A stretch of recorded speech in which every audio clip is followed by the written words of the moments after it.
Hello there, watching all these videos. Today I'm going to teach you how to change the eye color using Adobe Photoshop CS5. This is a beginner's guide.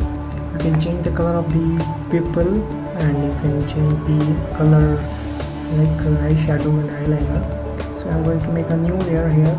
Click on this button to make a new layer.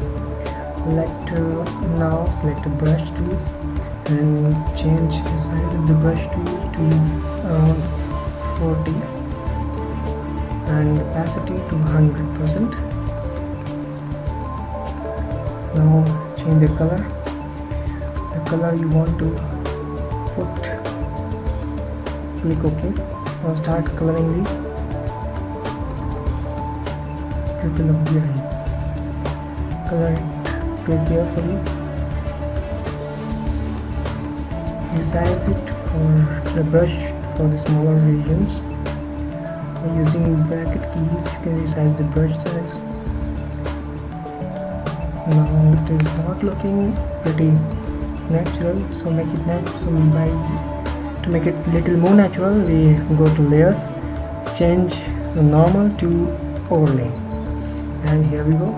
This is our eye color. Now you can change the opacity and you can change the fill as per you want. Okay, so this is now the eye color is changed.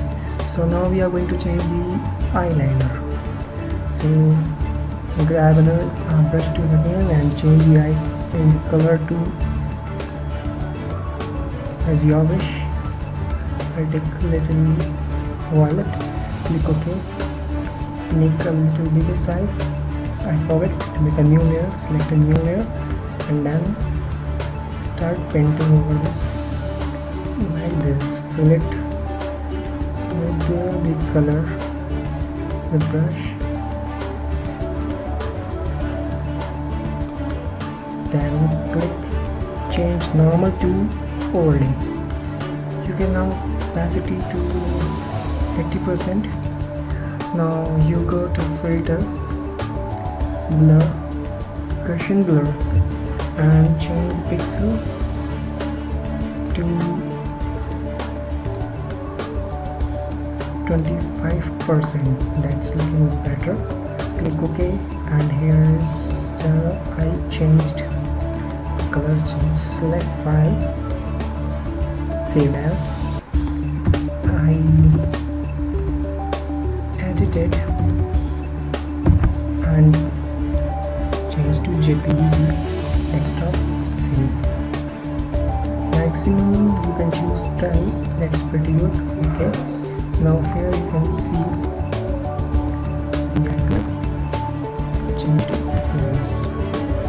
So that was the end of the tutorial. We'll be back soon. Till then, goodbye. Let's talk the dodge tool. Oh, the dodge tool. You press O in order to get to the dodge tool. That was a terrible joke. You're going to have to excuse it. What it does is it lightens a certain part of the photograph right there. Are there better ways to go about this? Yes. Is this the simplest way to go about it? Yes. Right click, you get the standard brush options, square bracket key to decrease, square bracket key to increase, depending on which square bracket key you are pressing. If you go to the burn tool, let's decrease the size of this. It does the opposite. So it darkens areas a little bit. So let's say that I wanted to darken this area a little bit.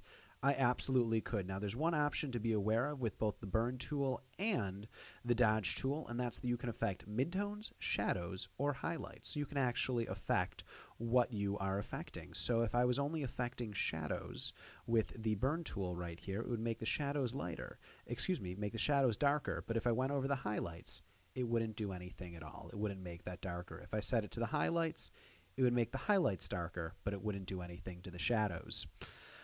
Going right along to the sponge tool, what the sponge tool does is it allows you to either desaturate, so you can see that this is set to desaturate right here, or quite the opposite, saturate. So depending on what you want to accomplish, you can do all sorts of things with these tools. Right click, again you get the brush options. For the full 4-hour Photoshop crash course, click on the link below. And to get more of the tools, just click on this link inside of the video itself. Thanks for joining me.